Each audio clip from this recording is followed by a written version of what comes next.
闹钟把你叫醒了吗？晚安，好好睡，让天父的爱与祝福陪你入睡。朋友晚安，你也准备要睡觉了吗？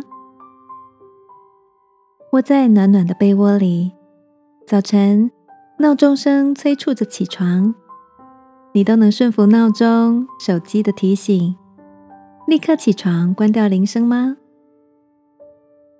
记得大学刚住校的时候，有个生活很有纪律的室友，规定自己每天要6点钟起床，但偏偏闹钟响个不停的时候，那位有纪律的室友常常睡得比我们还熟。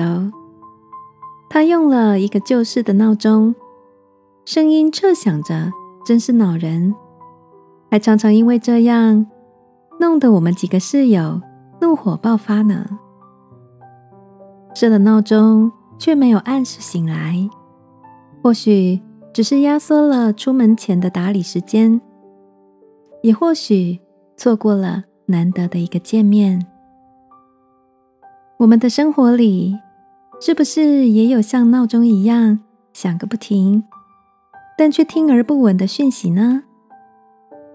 也许是家人有点唠叨的关心，也许是闺蜜出于爱而听起来却有点刺耳的建议，也许是体重计上缓缓上升的数字。你都让自己回应了这些提醒吗？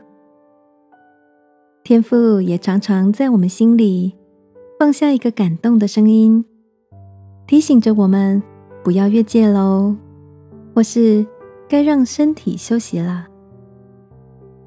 圣经里说，不要消灭圣灵的感动。让我们一起学习，聆听天父的提醒，是他爱的保护哦。一起来祷告。亲爱的天父，求你帮助我更敏锐于你的提醒，让我能改掉听见却不愿醒来的任性。祷告，奉耶稣基督的名，阿们。晚安，好好睡，祝福你一觉醒来有个有精神的早晨。耶稣爱你，我也爱你。